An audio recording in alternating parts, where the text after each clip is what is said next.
লাবণী কিচেনের লাবণীকে এখন নাকি হাতে কলমে প্রমাণ দিতে হবে যে আমি বলেছিলাম চাইনিজ লাউ গাছের ফুল খাওয়া যায়। তো গত পর্বে আপনারা দেখেছিলেন আমি বেশ কয়েকটি ফুল উঠিয়ে দেখিয়েছিলাম যে চাইনিজ লাউ গাছের এবং মিষ্টি কুমড়োর গাছের ফুল খাওয়া যায়। তো সেই ভিডিওটি দেখে আমার অনেক লাভলি ভিউয়ার্স তা প্রশ্ন করেছে যে আপু আপনি এত কষ্ট করে দেখিয়েছেন একটি ভিডিও এবং বলেছেন মিষ্টি কুমড়োর গাছ এবং চাইনিজ লাউ গাছের ফুল খাওয়া যায়। তো আজ আমি আপনাদের সাথে শেয়ার করব এই গাছ থেকে তুলে নিয়েছি আবারও নতুন করে বেশ কিছু চাইনিজ লাউয়ের ফুল। তো আমি আমার স্টাইলে দেখাবো কিভাবে এই ফুলগুলোকে প্রসেস করে তারপর খেতে হয়। আপনারাই বলুন, লাবণী কিচেনের লাবণী প্রমাণ দিতে কখনো কি পিছিয়ে গিয়েছে? আজও না। এই যে দেখুন আমি সেই চাইনিজ লাউ গাছের বেশ কিছু ফুল তুলে নিয়ে এসেছি, আর এগুলো হচ্ছে ছেলে ফুল। ছেলে ফুল মেয়ে ফুল কীভাবে চিনবেন এর আগের বেশ কয়েকটি ভিডিওতে আমি এক্সপ্লেন করেছি।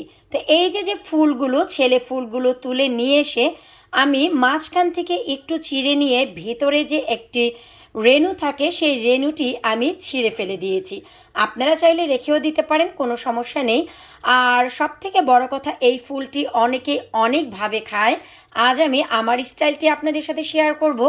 কেউ এই ফুলটি ছোট ছোট টুকরো করে ডিমের সাথে ভেজে খায়, কেউ আলু ভাজি করে সেখানেও দিয়ে দেয়। আসলে এর খাওয়ার কোনো স্টাইল নেই। আজ আমার ভিডিওর যে বিষয়বস্তু চাইনিজ লাউ গাছের ফুল এবং মিষ্টি কুমড়োর গাছের ফুল যে খাওয়া যায় সেটাই আজ আমি আপনাদের সাথে শেয়ার করব। চলুন ঝটপট আমি কিছুটা আয়োজন আগে সেরে নেই। এরপর এখানে আপনারা বাটিতে যে জিনিসটি দেখতে পাচ্ছেন, এখানে আমি কাঁচামরিচ, পেঁয়াজ এবং ধনিয়া পাতা কেটে নিয়েছি। পেঁয়াজটি ছিল কেনা, কাঁচামরিচটি আমার নিজের বাগানের, আর ধনিয়া পাতা তো ভাই আমার ফ্রেশ ধনিয়া পাতা। সাথে এখানে আমি লবণ আর 2টি ডিম ভালো করে ফেটে নিয়েছি। এক কথায় বলা চলে যেভাবে আমরা ডিম ভাজি ঠিক সেভাবে একটি ব্যাটার তৈরি করে নিতে হবে। এখন এখানে আমি যে জিনিসটি মেশাতে যাচ্ছি এটি হচ্ছে আমার সিগনেচার একটি জিনিস, আর তা হচ্ছে 1 টেবিল স্পুন দিয়ে দিচ্ছি এখানে আমি রাইস ফ্লাওয়ার। নর্মাল আমরা পিঠা খাই সেই পিঠা খাওয়ার চালের গুঁড়ি।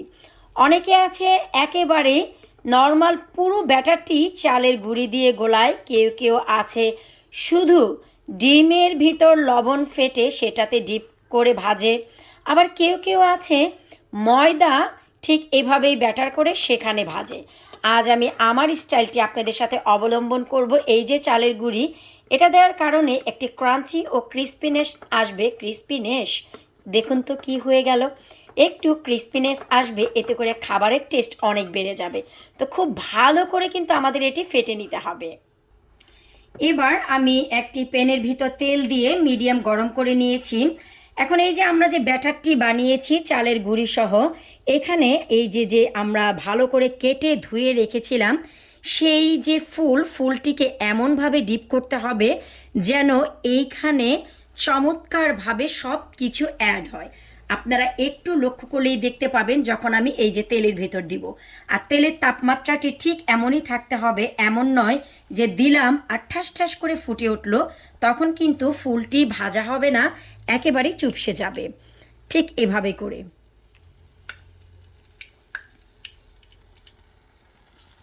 ট্রাস্ট মি, এই জিনিসটি খেতে যে কত মজা, আপনারা যদি একবার না বানিয়ে খান অনেক মিস করবেন। দেখলেন তো, যেহেতু আমি খাবো সেহেতুই কিন্তু আমি ভেজে নিচ্ছি। তো এই যে দেখুন ভাজার যে প্রসেস, আমি যে লম্বা ডগাটি রেখে দিয়েছি এটা ভাজা হলে কিন্তু অনায়াসে খেতে পারবেন, কিন্তু আপনার কিচেনের কিন্তু 12টা বেজে যাবে। এই যে দেখুন ঠাস করে কিন্তু তেল উঠবে। তো আমি যেহেতু এটি আপনাদের দেখানোর জন্য করেছি, এখন আমি যে কাজটি করতেছি তা হচ্ছে এই যে ডগাটি এটি আমি ছিঁড়ে নিচ্ছি, এতে করে দেখা গেলো ইজিলি ভাজা হবে, ঠাস করে আর ফুটবে না। এরপর আর কি ভাই, একে একে আপনাদের ভেজে তুলতে হবে। আর বরাবরই ডিমের যে ন্যাচারাল কালার এটা আমার ভালো লাগে, আপনারা যদি চান এখানে হালকা হলুদের পাউডারও অ্যাড করতে পারেন। তবে দেখতেই পাচ্ছেন যে ডিমের ন্যাচারাল কালার এটা অসাধারণ। এখন একে একে আমি সবগুলো ভেজে তুলব। এই তো আমাদের সবগুলো ফুলের বড়া ভাজা হয়ে গেছে। আশা করি দেখতেই পাচ্ছেন হলুদের পাউডার না দেওয়ার কারণে আমাদের ন্যাচারাল যে কালার ডিমের কত চমৎকার এসেছে। আমি যখনই এই জিনিসটি বানাই আমার কাছে বরাবরই মনে হয় এটি ভাই কিসের কুমড়ো ফুলের বড়া, এটি তো কুমড়ো ফুলের জালি কাবাব। কারণ আপনারা যদি একটু নোটিস করেন, আমি একটু দেখাচ্ছি দেখুন, একেবারেই কুমড়ো ফুলের জালি কাবাব কিনা আপনারাই বলুন। ঠিক এভাবেই কিন্তু আমরা চিকেন বা বিফ জালি কাবাবগুলো করি। আর এই যে লাস্ট বিট এটি দেখতে পাচ্ছেন, যখনই আমার সবগুলো ফুল ডিম দিয়ে কোটিং করা হয়ে গেছে, হাতে আমার আরও 4টি ফুল ছিল আর ডিমের যে লিকুইডটি তা অনেক কমে গিয়েছিল। তখন আমি যে কাজটি করেছি, 4টি ফুল একবারেই আমি ছিঁড়ে নিয়েছি, ছিঁড়ে ডিমের সেই ব্যাটারে টুকরো টুকরো করে দিয়ে এই যে দেখুন বড় সড়ো একটি জালি কাবাব বানিয়ে ফেলেছি। আপনারাই বলুন এটি এখন দেখতে কেমন হয়েছে। কুমড়ো ফুলের বড়া বানিয়েছি আর কুমড়ো গাছের সামনে খাবো না তা কি হয়? আমি খেয়েও দেখিয়ে দিচ্ছি যে এটি 1000% খাওয়া যায়। আমি প্রতি বছরই এই ফুলের বড়া ভুরি ভুরি ভুরি ভুরি খাই। আউটস্ট্যান্ডিং, খুবই খুবই খুবই মজা। এখানে পুরোপুরি আমি যে পেঁয়াজ, কাঁচামরিচ আর ধনিয়া পাতা ব্যবহার করেছি, সাথে ব্যবহার করেছি ডিম, তার ফ্লেভার এবং ভরপুর ডিম ভাজা একেবারেই। আর এই যে ফুল দেওয়াতে এবং চালের গুঁড়ি দেওয়াতে যে একটি ফিউশন এসেছে, এতে টেস্ট একেবারেই চেঞ্জ হয়ে গেছে। আর এই হচ্ছে আমার কুমড়ো গাছ, যার সামনে দাঁড়িয়ে আমি ফুলের বড়া খাচ্ছি। আশা রাখছি আজকের এই ভিডিওটি আপনাদের ভালো লেগেছে। ভালো লাগলে অবশ্যই আপনারা ভিডিওটিতে একটি লাইক দিবেন।